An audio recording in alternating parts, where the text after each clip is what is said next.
রবীন্দ্রনাথ ঠাকুরের প্রবন্ধ মনুষ্য পঞ্চভূত গ্রন্থ থেকে পাঠ করছি চুমকি সরকার। স্রোতস্বিনী প্রাতঃকালে আমার বৃহৎ খাতাটি হাতে করিয়া আনিয়া কহিল, এসব তুমি কি লিখিয়াছ? আমি যে সকল কথা কস্মিনকালে বলি নাই, তুমি আমার মুখে কেন বসাইয়াছ? আমি কহিলাম, তাহাতে দোষ কি হইয়াছে? স্রোতস্বিনী কহিল, এমন করিয়া আমি কখনো কথা কহি না এবং কহিতে পারি না। যদি তুমি আমার মুখে এমন কথা দিতে, যাহা আমি বলি বা না বলি আমার পক্ষে বলা সম্ভব, তাহা হইলে আমি এমন লজ্জিত হইতাম না। কিন্তু এ যে তুমি একখানা বই লিখিয়া আমার নামে চালাইতেছ। আমি কহিলাম, তুমি আমাদের কথা কতটা বলিয়াছ তাহা তুমি কি করিয়া বুঝিবে? তুমি যতটা বলো তাহার সহিত তোমাকে যতটা জানি দুই মিশিয়া অনেকখানি হইয়া ওঠে। তোমার সমস্ত জীবনের দ্বারা তোমার কথাগুলি ভরিয়া ওঠে। তোমার সে অব্যক্ত উজ্জ কথাগুলি তো বাদ দিতে পারি না। স্রোতস্বিনী চুপ করিয়া রহিল। জানি না বুঝিল কি না বুঝিল, বোধ হয় বুঝিল, কিন্তু তথাপি আবার কহিলাম, তুমি জীবন্ত বর্তমান প্রতিক্ষণে নব নব ভাবে আপনাকে ব্যক্ত করিতেছ। তুমি যে আছো, তুমি যে সত্য, তুমি যে সুন্দর, এ বিশ্বাস উদ্রেক করিবার জন্য তোমাকে কোনো চেষ্টাই করিতে হইতেছে না। কিন্তু লেখায় সেই প্রথম সত্যটুকু প্রমাণ করিবার জন্য অনেক উপায় অবলম্বন এবং অনেক বাক্য ব্যয় করিতে হয়। নতুবা প্রত্যক্ষের সহিত অপ্রত্যক্ষ সমকক্ষতা রক্ষা করিতে পারিবে কেন? তুমি যে মনে করিতেছ আমি তোমাকে বেশি বলাইয়াছি, তাহা ঠিক নহে। আমি বরং তোমাকে সংক্ষেপে করিয়া লইয়াছি। তোমার লক্ষ লক্ষ কথা, লক্ষ লক্ষ কাজ, চিরাবিচিত্র আকার ইঙ্গিতের কেবলমাত্র সার সংগ্রহ করিয়া লইতে হইয়াছে। নহিলে তুমি যে কথাটি আমার কাছে বলিয়াছ, ঠিক সেই কথাটি আমি আর কাহারও কর্ণগোচর করাইতে পারিতাম না। লোকে ঢের কম শুনিত এবং ভুল শুনিত। স্রোতস্বিনী দক্ষিণ পার্শ্বে ঈষৎ মুখ ফিরাইয়া একটা বহি খুলিয়া তাহার পাতা উল্টাইতে উল্টাইতে কহিল, তুমি আমাকে স্নেহ করো বলিয়া আমাকে যতখানি দেখো, আমি তো বাস্তবিক ততখানি নহি। আমি কহিলাম, আমার কি এত স্নেহ আছে যে তুমি বাস্তবিক যতখানি আমি তোমাকে ততখানি দেখিতে পাইব? একটি মানুষের সমস্তকে ইয়ত্তা করিতে পারে, ঈশ্বরের মতো কাহার স্নেহ? ক্ষিতি তো একেবারে অস্থির হইয়া উঠিল। কহিল, এ আবার তুমি কি কথা তুলিলে? স্রোতস্বিনী তোমাকে এতভাবে প্রশ্ন জিজ্ঞাসা করিলেন, তুমি আরেকভাবে তাহার উত্তর দিলে? আমি কহিলাম, জানি, কিন্তু কথাবার্তায় এমন অসংলগ্ন উত্তর প্রত্যুত্তর হইয়া থাকে। মন এমন এক প্রকার দাহ্য পদার্থ যে ঠিক যেখানে প্রশ্ন স্ফুলিঙ্গ পড়িল সেখানে কিছু না হইয়া হয়তো 10 হাত দূরে আরেক জায়গায় দপ করিয়া জ্বলিয়া ওঠে। নির্বাচিত কমিটিতে বাহিরের লোকের প্রবেশ নিষেধ, কিন্তু বৃহৎ উৎসবের স্থলে যে আসে তাহাকেই ডাকিয়া বসানো যায়। আমাদের কথোপকথন সভা সেই উৎসব সভা। সেখানে যদি একটা অসংলগ্ন কথা অনাহুত আসিয়া উপস্থিত হয়, তবে তৎক্ষণাৎ তাহাকে আসুন মহাশয়, বসুন বলিয়া আহ্বান করিয়া হাস্যমুখে তাহার পরিচয় না লইলে উৎসবের উদারতা দূর হয়। ক্ষিতি কহিল, ঘাট হইয়াছে, তবে তাই করো। কি বলিতেছিলে বলো? ক উচ্চারণ মাত্র কৃষ্ণকে স্মরণ করিয়া প্রহ্লাদ কাঁদিয়া ওঠে। তাহার আর বর্ণমালা শেখা হয় না। একটা প্রশ্ন শুনিবা মাত্র যদি আরেকটা উত্তর তোমার মনে ওঠে, তবে তো কোনো কথাই এক পা অগ্রসর হয় না। কিন্তু প্রহ্লাদ জাতীয় লোককে নিজের খেয়াল অনুসারে চলিতে দেওয়াই ভালো। যাহা মনে আসে বলো। আমি কহিলাম, আমি বলিতেছিলাম, যাহাকে আমরা ভালোবাসি কেবল তাহারই মধ্যে আমরা অনন্তের পরিচয় পাই। এমনকি জীবের মধ্যে অনন্তকে অনুভব করারই অন্য নাম ভালোবাসা। প্রকৃতির মধ্যে অনুভব করার নাম সৌন্দর্য সম্ভোগ ইহা হইতে মনে পড়িল সমস্ত বৈষ্ণব ধর্মের মধ্যে এই গভীর তত্ত্বটি নিহিত রহিয়াছে। ক্ষিতি মনে মনে ভাবিল, কি সর্বনাশ! আবার তত্ত্বকথা কোথা হইতে আসিয়া পড়িল। স্রোতস্বিনী এবং দীপ্তিও যে তত্ত্বকথা শুনিবার জন্য অতিশয় লালায়িত তাহা নহে, কিন্তু একটা কথা যখন মনের অন্ধকারের ভিতর হইতে হঠাৎ লাফাইয়া ওঠে, তখন তাহার পশ্চাৎ পশ্চাৎ শেষ পর্যন্ত ধাবিত হওয়া ভাব শিকারীর একটা চিরাভ্যস্ত কাজ। নিজের কথা নিজে আয়ত্ত করিবার জন্য বকিয়া যাই। লোকে মনে করে আমি অন্যকে তত্ত্বোপদেশ দিতে বসিয়াছি। আমি কহিলাম, বৈষ্ণব ধর্ম পৃথিবীর সমস্ত প্রেম সম্পর্কের মধ্যে ঈশ্বরকে অনুভব করিতে চেষ্টা করিয়াছে। যখন দেখিয়াছে মা আপনার সন্তানের মধ্যে আনন্দের আর অবধি পায় না, সমস্ত হৃদয়খানি মুহূর্তে মুহূর্তে ভাঁজে ভাঁজে খুলিয়া ওই ক্ষুদ্র মানবাঙ্কুরটিকে সম্পূর্ণ বেষ্টন করিয়া শেষ করিতে পারে না, তখন আপনার সন্তানের মধ্যে আপনার ঈশ্বরকে উপাসনা করিয়াছে। যখন দেখিয়াছে প্রভুর জন্য দাস আপনার প্রাণ দেয়, বন্ধুর জন্য বন্ধু আপনার স্বার্থ বিসর্জন করে, প্রিয়তম এবং প্রিয়তমা পরস্পরের নিকটে আপনার সমস্ত আত্মাকে সমর্পণ করিবার জন্য ব্যাকুল হইয়া ওঠে, তখন এই সমস্ত পরম প্রেমের মধ্যে একটা সীমাতীত লোকাতীত ঐশ্বর্য অনুভব করিয়াছে। ক্ষিতি কহিল, সীমার মধ্যে অসীম, প্রেমের মধ্যে অনন্ত, এসব কথা যতই বেশি শুনি ততই বেশি দুর্বোধ হইয়া পড়ে। প্রথম প্রথম মনে হইত যেন কিছু কিছু বুঝিতে পারিতেছি, বা এখন দেখিতেছি অনন্ত অসীম প্রভৃতি শব্দগুলা স্তূপাকার হইয়া বুঝিবার পথ বন্ধ করিয়া দাঁড়াইয়াছে। আমি কহিলাম, ভাষা ভূমির মতো, তাহাতে একই শস্য ক্রমাগত বপন করিলে তাহার উৎপাদিকা শক্তি নষ্ট হইয়া যায়। অনন্ত এবং অসীম শব্দ দুটা আজকাল সর্বদা ব্যবহারে জীর্ণ হইয়া পড়িয়াছে। এই জন্য যথার্থ একটা কথা বলিবার না থাকিলে ও দুটো শব্দ ব্যবহার করা উচিত হয় না। মাতৃভাষার প্রতি একটু দয়ামায়া করা কর্তব্য। ক্ষিতি কহিল, ভাষার প্রতি তোমার তো যথেষ্ট সদয় আচরণ দেখা যাইতেছে না। সমীর এতক্ষণ আমার খাতাটি পড়িতেছিল, শেষ করিয়া কহিল, এ কি করিয়াছ? তোমার ডায়েরির এই লোকগুলা কি মানুষ না যথার্থই ভূত? ইহারা দেখিতেছিল কেবল বড় বড় ভালো ভালো কথাই বলে, কিন্তু ইহাদের আকার আয়তন কোথায় গেল? আমি বিষণ্ণ মুখে কহিলাম, কেন বলো দেখি?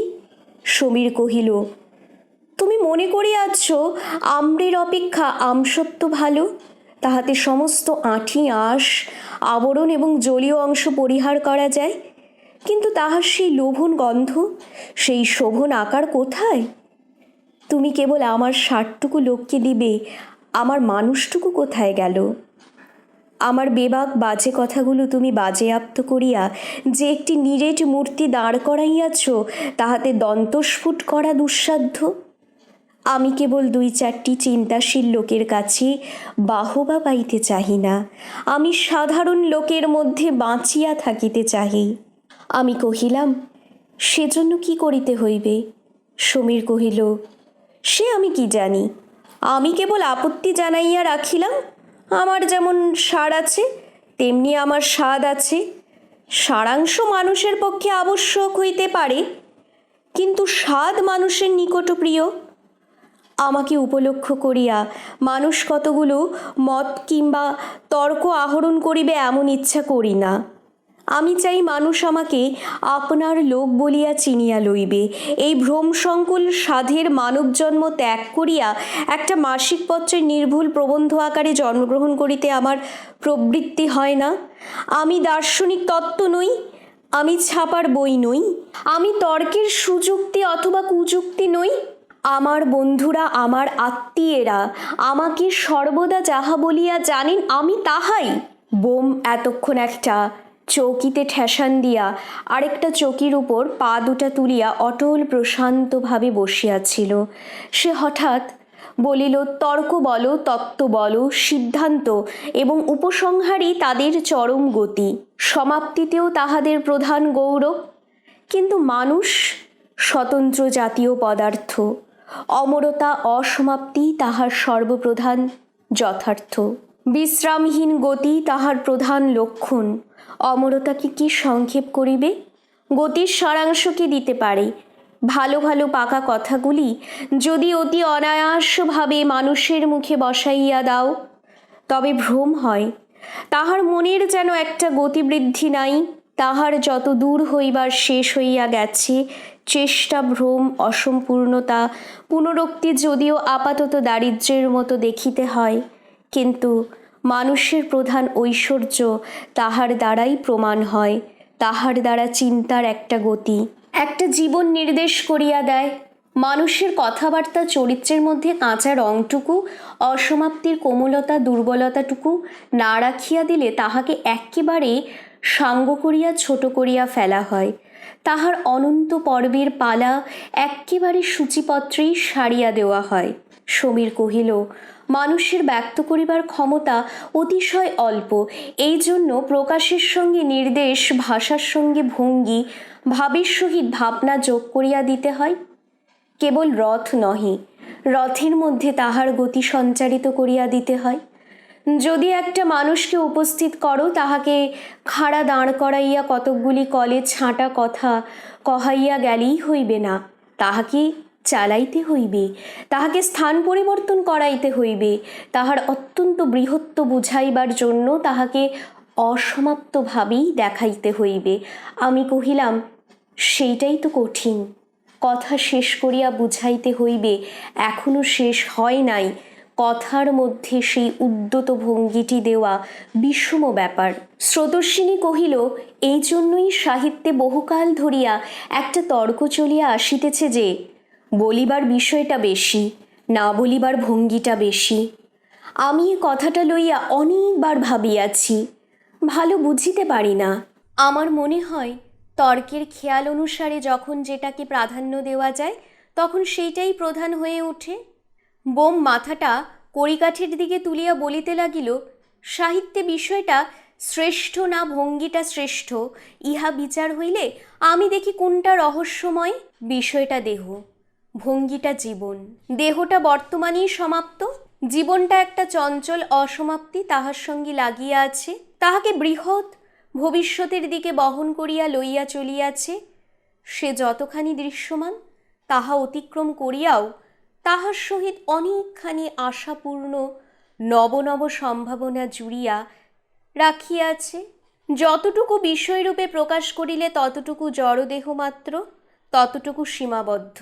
যতটুকু ভঙ্গির দ্বারা তাহার মধ্যে সঞ্চার করিয়া দিলে তাহাই জীবন, তাহাতেই তাহার বৃদ্ধি শক্তি, তাহার চলৎ শক্তি সূচনা করিয়া দেয়। সমীর কহিল, সাহিত্যের বিষয় মাত্রই অতি পুরাতন আকার গ্রহণ করিয়া সে নূতন হইয়া ওঠে।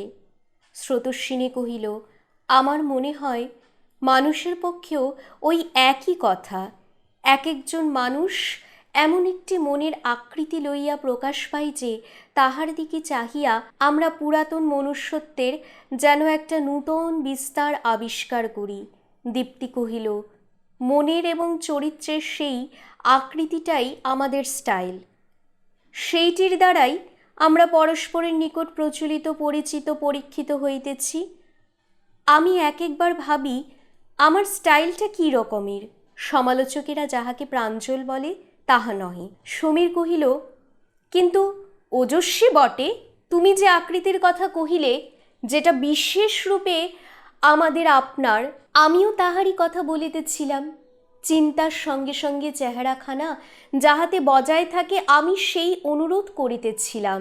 দীপ্তি ঈষৎ হাসিয়া কহিল, কিন্তু চেহারা সকলের সমান নহে, অতএব অনুরোধ করিবার পূর্বে বিশেষ বিবেচনা করা আবশ্যক। কোনো চেহারায় বা প্রকাশ করে, কোনো চেহারায় বা গোপন করে। হীরকের জ্যোতি হীরকের মধ্যে সতই প্রকাশমান, তাহার আলো বাহির করিবার জন্য তাহার চেহারা ভাঙিয়া ফেলিতে হয় না, কিন্তু তৃণকে দগ্ধ করিয়া ফেলিলে তবেই তাহার আলোটুকু বাহির হয়। আমাদের মতো ক্ষুদ্র প্রাণীর মুখে এ বিলাপ শোভা পায় না যে সাহিত্যে আমাদের যাহার প্রকৃতি চেহারা বজায় থাকিতেছে না, কেহ কেহ আছি কেবল যাহার অস্তিত্ব, যাহার প্রকৃতি, যাহার সমগ্র সমষ্টি আমাদের কাছে একটি নূতন শিক্ষা, নূতন আনন্দ। সে যেমনটি তাহাকে তেমনি অবিকল রক্ষা করিতে পারিলেই যথেষ্ট। কেহ বা আছে যাহাকে ছাড়াইয়া ফেলিয়া ভিতর হইতে শ্বাস বাহির করিতে হয়। শ্বাসটুকু যদি বাহির হয় তবে সেই জন্যই কৃতজ্ঞ হওয়া উচিত, কারণ তাহাই বা কয়জন লোকের আছে এবং কয়জন বাহির করিয়া দিতে পারে। সমীর হাস্যমুখে কহিল, মাপ করিবেন দীপ্তি, আমি যে তৃণ এমন দীনতা আমি কখনো স্বপ্নেও অনুভব করি না, বরঞ্চ অনেক সময় ভিতর দিকে চাহিলে আপনাকে খনির হীরক বলিয়া অনুমান হয়। এখন কেবল চিনিয়া লইতে পারে এমন একটা জহরের প্রত্যাশায় বসিয়া আছি। ক্রমে যত দিন যাইতেছে তত আমার বিশ্বাস হইতেছে পৃথিবীতে জহরের তত অভাব নাই যত জহরীর। তরুণ বয়সে সংসারে মানুষ চোখে পড়িত না, মনে হইত যথার্থ মানুষগুলো উপন্যাস, নাটক এবং মহাকাব্যেই আশ্রয় লইয়াছে। সংসারে কেবল একটি মাত্র অবশিষ্ট আছে। এখন দেখিতে পাই লোকালয়ে মানুষ ঢের আছে, কিন্তু ভোলা মন, ও ভোলা মন, মানুষ কেন চিনলি না? ভোলা মন, এই সংসারের মাঝখানে একবার প্রবেশ করিয়া দেখ। এই মানব হৃদয়ের ভিড়ের মধ্যে সভাস্থলে যাহারা কথা কহিতে পারে না, সেখানে তাহারা কথা কহিবে। লোকসমাজে যাহারা এক প্রান্তে উপেক্ষিত হয়, সেখানে তাহাদের এক নূতন গৌরব প্রকাশিত হইবে। পৃথিবীতে যাহাদিগকে অনাবশ্যক বোধ হয়, সেখানে দেখিব তাহাদেরই সরল প্রেম, অবিশ্রাম সেবা, আত্মবিস্মৃত আত্মবিসর্জনের উপরে পৃথিবী প্রতিষ্ঠিত হইয়া রহিয়াছে। ভীষ্ম, দ্রোণ, ভীমার্জুন মহাকাব্যের নায়ক, কিন্তু আমাদের ক্ষুদ্র ক্ষুদ্র কুরুক্ষেত্রের মধ্যে তাহাদের আত্মীয় স্বজাতি আছে। সেই আত্মীয়তা কোন নবদ্বৈপায়ন আবিষ্কার করিবে এবং প্রকাশ করিবে? আমি কহিলাম, না করিলে কি এমন আসে যায়, মানুষ পরস্পরকে না যদি চিনিবে তবে পরস্পরকে এত ভালোবাসে কি করিয়া? একটি যুবক তাহার জন্মস্থান ও আত্মীয়বর্গ হইতে বহু দূরে 2-10 টাকা বেতনে ঠিকা মুহুরিগিরি করিত। আমি তাহার প্রভু ছিলাম, কিন্তু প্রায় তাহার অস্তিত্বও অবগত ছিলাম না। সে এত সামান্য লোক ছিল। একদিন রাত্রে সহসা তাহার ওলা ওঠা হইল। আমার শয়নগৃহ হইতে শুনিতে পাইলাম সে পিসিমা পিসিমা করিয়া কাতর স্বরে কাঁদিতেছে। তখন সহসা তাহার গৌরবহীন ক্ষুদ্র জীবনটি আমার নিকট কতখানি বৃহৎ হইয়া দেখা দিল। সেই যে একটি অজ্ঞাত অখ্যাত মূর্খ নির্বোধ লোক বসিয়া বসিয়া ঈষৎ গ্রীবা হেলাইয়া কলম খাড়া করিয়া ধরিয়া এক মনে নকল করিয়া যাইত, তাহাকে তাহার পিসিমা আপন নিঃসন্তান বৈধব্যের সমস্ত সঞ্চিত স্নেহরাশি দিয়া মানুষ করিয়াছেন। সন্ধ্যাবেলায় শ্রান্ত দেহে শূন্য বাসায় ফিরিয়া যখন সে স্বহস্তে উনান ধরাইয়া পাক চড়াইত, যতক্ষণ অন্ন টকবক করিয়া না ফুটিয়া উঠিত, ততক্ষণ কম্পিত অগ্নিশিখার দিকে একদৃষ্টে চাহিয়া সে কি সেই দূর কুটির বাসিনী স্নেহশালিনী কল্যাণময়ী পিসিমার কথা ভাবিত না? একদিন যে তাহার নকলে ভুল হইল, ঠিক মিল হইল না, তাহার উচ্চতম কর্মচারীর নিকট সে লাঞ্ছিত হইল, সেদিন কি সকালের চিঠিতে তাহার পিসিমার পীড়ার সংবাদ পায় নাই? এই নগণ্য লোকটার প্রতিদিনের মঙ্গল বার্তার জন্য একটি স্নেহ পরিপূর্ণ পবিত্র হৃদয় কি সামান্য উৎকণ্ঠা ছিল? এই দরিদ্র যুবকের প্রবাসবাসীর সহিত কি কম করুণা, কাতরতা, উদ্বেগ জড়িত হইয়াছিল? সহসা সেই রাত্রে এই নির্বাণ প্রায় ক্ষুদ্র প্রাণশিখা এক অমূল্য মহিমায় আমার নিকটে দীপ্যমান হইয়া উঠিল। বুঝিতে পারিলাম এই তুচ্ছ লোকটিকে যদি কোনো মতে বাঁচাইতে পারি তবে এক বৃহৎ কাজ করা হয়।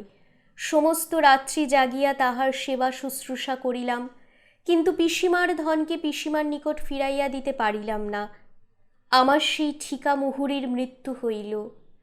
ভীষ্ম, দ্রোণ, ভীমার্জুন খুব মহৎ, তথাপি এই লোকটিরও মূল্য অল্প নহে। তাহার মূল্য কোনো কবি অনুমান করে নাই, কোনো পাঠক স্বীকার করে নাই, তাই বলিয়া সে মূল্য পৃথিবীতে অনাবিষ্কৃত ছিল না। একটি জীবন আপনাকে তাহার জন্য একান্ত উৎসর্গ করিয়াছিল, কিন্তু খোরাক পোশাক সমেত লোকটার বেতন ছিল ৮ টাকা, তাহাও 12 মাস নহে। মহত্ব আপনার জ্যোতিতে আপনি প্রকাশিত হইয়া ওঠে, আর আমাদের মতো দীপ্তিহীন ছোট ছোট লোকদিগকে বাহিরের প্রেমের আলোকে প্রকাশ করিতে হয়। পিসিমার ভালোবাসা দিয়া দেখিলে আমরা সহসা দীপ্যমান হইয়া উঠি। যেখানে অন্ধকারে কাহাকেও দেখা যাইতেছিল না, সেখানে প্রেমের আলোক ফেলিলে সহসা দেখা যায় মানুষে পরিপূর্ণ। স্রোতস্বিনী দয়াস্নিগ্ধ মুখে কহিল, তোমার ওই বিদেশি মুহুরীর কথা তোমার কাছে পূর্বে শুনিয়াছি, জানি না উহার কথা শুনিয়া কেন আমাদের হিন্দুস্থানি বেহারা নিহরকে মনে পড়ে। সম্প্রতি 2টি শিশু সন্তান রাখিয়া তাহার স্ত্রী মরিয়া গিয়াছে। এখন সে কাজকর্ম করে, দুপুরবেলা বসিয়া পাখা টানে, কিন্তু এমন শুষ্ক শীর্ণ ভগ্ন লক্ষ্মী ছাড়ার মতো হইয়া গেছে, তাহাকে যখনই দেখি কষ্ট হয়। কিন্তু সে কষ্ট যেন ইহার একলার জন্য নহে, আমি ঠিক বুঝাইতে পারি না, কিন্তু মনে হয় যেন সমস্ত মানবের জন্য একটা বেদনা অনুভূত হইতে থাকে। আমি কহিলাম, তাহার কারণ উহার যে ব্যথা, সমস্ত মানবের সেই ব্যথা। সমস্ত মানুষই ভালোবাসে এবং বিরহ বিচ্ছেদ মৃত্যুর দ্বারা পীড়িত ও ভীত। তোমার ওই পাখাওয়ালা ভৃত্যের আনন্দহারা বিষণ্ণ মুখে সমস্ত পৃথিবীবাসী মানুষের বিষাদ অঙ্কিত হইয়া রহিয়াছে। স্রোতস্বিনী কহিল, কেবল তাহাই নয়, মনে হয় পৃথিবীতে যত দুঃখ তত দয়া কোথায় আছে। কত দুঃখ আছে যেখানে মানুষের সান্ত্বনা কোনো কালে প্রবেশও করে না, অথচ কত জায়গা আছে যেখানে ভালোবাসার অনাবশ্যক অতিবৃষ্টি হইয়া যায়। যখন দেখি আমার ওই বেহারা ধৈর্য সহকারে মুখভাবে পাখা টানিয়া যাইতেছে, ছেলে দুটো উঠোনে গড়াইতেছে, পড়িয়া গিয়া চিৎকারপূর্বক কাঁদিয়া উঠিতেছে, বাপ মুখ ফিরাইয়া কারণ জানিবার চেষ্টা করিতেছে, পাখা ছাড়িয়া উঠিয়া যাইতে পারিতেছে না, জীবনে আনন্দ অল্প অথচ পেটের জ্বালা কম নয়, জীবনে যত বড় দুর্ঘটনাই ঘটুক 2 মুষ্টি অন্যের জন্য নিয়মিত কাজ চালাইতে হইবে, কোনো ত্রুটি হইলে কেহ মাপ করিবে না। যখন ভাবিয়া দেখি এমন অসংখ্য লোক আছে যাহাদের দুঃখ কষ্ট, যাহাদের মনুষ্যত্ব আমাদের কাছে যেন অনাবিষ্কৃত, যাহাদিগকে আমরা কেবল ব্যবহারে লাগাই এবং বেতন দেই, স্নেহ দেই না, সান্ত্বনা দেই না, শ্রদ্ধা দেই না, তখন বাস্তবে কি মনে হয় পৃথিবীর অনেকখানি যেন নিবিড় অন্ধকারে আবৃত, আমাদের দৃষ্টির একেবারে অগোচর। কিন্তু সেই অজ্ঞাতনামা দীপ্তিহীন দেশের লোকেরাও ভালোবাসে এবং ভালোবাসার যোগ্য। আমার মনে হয় যাহাদের মহিমা নাই, যাহারা একটা অস্বচ্ছ আবরণের মধ্যে বদ্ধ হইয়া আপনাকে ভালোরূপ ব্যক্ত করিতে পারে না, এমনকি নিজেকেও ভালোরূপ চেনে না, মুখ মুগ্ধভাবে সুখ দুঃখ বেদনা সহ্য করে, তাহাদিগকে মানবরূপে প্রকাশ করা, তাহাদিগকে আমাদের আত্মীয় রূপে পরিচিত করাইয়া দেওয়া, তাহাদের উপর কাব্যের আলোক নিক্ষেপ করা আমাদের এখনকার কবিদের কর্তব্য। ক্ষিতি কহিল, পূর্বকালে একসময় সকল বিষয়ে প্রবলতার আদর কিছু অধিক ছিল, তখন মনুষ্য সমাজ অনেকটা অসহায় অরক্ষিত ছিল। যে প্রভাবশালী সেই তখনকার সমস্ত স্থান অধিকার করিয়া লইত। এখন সভ্যতার সুশাসনে সুশৃঙ্খলায় বিঘ্ন বিপদ দূর হইয়া প্রবলতার অত্যধিক মর্যাদা হ্রাস হইয়া গিয়াছে। এখন অকৃতি অক্ষমেরাও সংসারের খুব একটা বৃহৎ অংশের শরিক হইয়া দাঁড়াইয়াছে। এখনকার কাব্য উপন্যাস ভীষ্ম দ্রোণকে ছাড়িয়া এই সমস্ত মুখ জাতির ভাষা, এই সমস্ত ভস্মাচ্ছন্ন অঙ্গারের আলোক প্রকাশ করিতে প্রবৃত হইয়াছে। সমীর কহিল, নবোদিত সাহিত্য সূর্যের আলোক প্রথমে অত্যুচ্চ পর্বত শিখরের উপরেই পতিত হইয়াছিল, এখন ক্রমে নিম্নবর্তী উপত্যকার মধ্যে প্রসারিত হইয়া ক্ষুদ্র দরিদ্র কুটিরগুলিকেও প্রকাশমান করিয়া তুলিতেছে।